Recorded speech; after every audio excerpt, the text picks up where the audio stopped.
MentalQuestionsEmail.com. It's one email every week. Mental models, productivity, and more.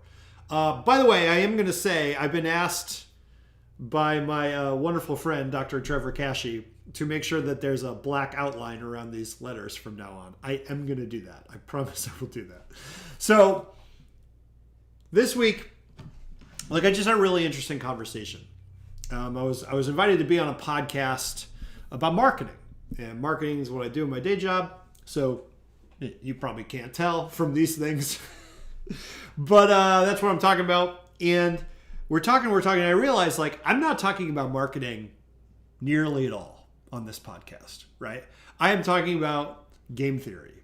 I've been talking about economics. I've been talking about psychology. I haven't been talking about marketing. Even though I was asked about marketing, I'm answering with these kind of big ideas, these big mental models. And this is something I've been told before, and I believe, but every now and then it kind of comes to the fore and it reminds me of it, and I want to tell it to you now, which is that the big models, the big ideas, the big, broad, interdisciplinary mental models of the world are the mental models that you are going to use and refer back to and get value out of time and time again. One of the things that I think really screws people up when they sit down to learn a craft, you sit down to get better at writing. You sit down to get better at being a doctor. Sit down to get better at marketing. You sit down to build a business or build a service or make a piece of art. We are focused on our discipline, our skill, our field. And you need that, right? You want to be a painter, you need to get into the nitty-gritty of how you hold the paintbrush. And if you want to be a writer, you got to get into the craft of how you put sentences together and build a narrative. You need that. But when you look back on the times when you solved challenging problems or the times when you got over really difficult obstacles, most of the time the ideas that propelled you forward or the ideas that helped you get where you needed to go, it's not how you hold the brush. And it's not the 3-part story structure. It's the big ideas that cross disciplines.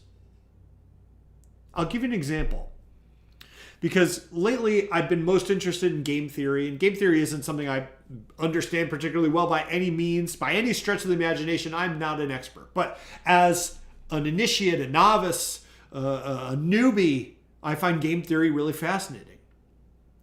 And one of the big ideas, these big ideas in game theory, is a cooperative versus a competitive game. You can have some games that are cooperative, some games that are competitive. Seems pretty straightforward.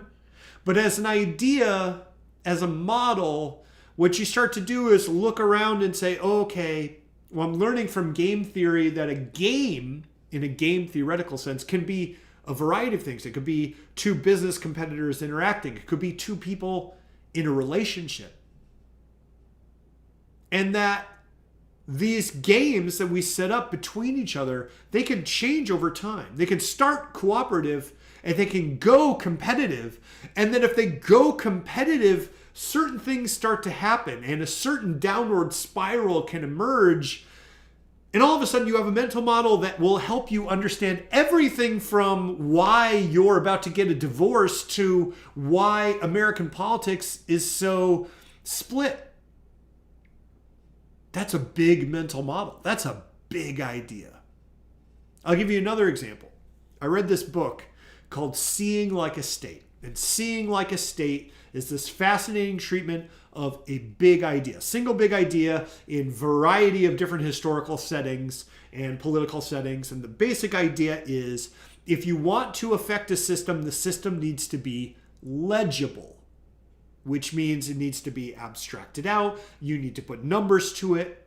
And it takes this idea, it's a pretty basic idea, right? Okay, if I want to affect a system, I've got to understand the system, which means I need to label it, yada, yada. I get it. I need to organize it in my head. But it takes this a basic idea and it goes all the way back to medieval times where people didn't even have last names. Everybody's named John. You have John up the hill and John down the hill. And everybody local understands who you're talking about. I'm talking about John with the brown hair. Got it. You get it. I only know like 40 people. All right.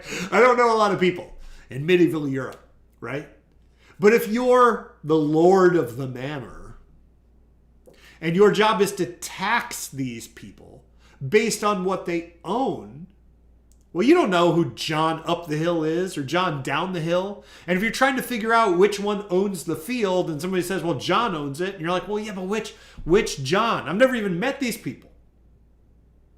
So all of a sudden, people need last names. Why do they need last names? They don't need last names because their neighborhood is getting bigger. They need last names so that we can tax them.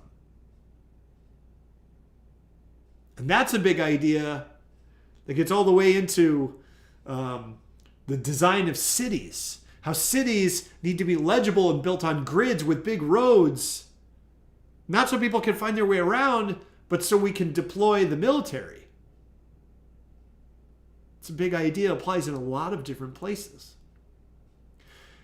What I've found is that the big ideas, which are almost by necessity general enough that they can apply all over the place, are the ones that you come back to the most often and are the most valuable. But the thing is, we don't tend to get rewarded for studying that stuff. If your job is marketing, your boss isn't going to be like, great, go read this book on game theory.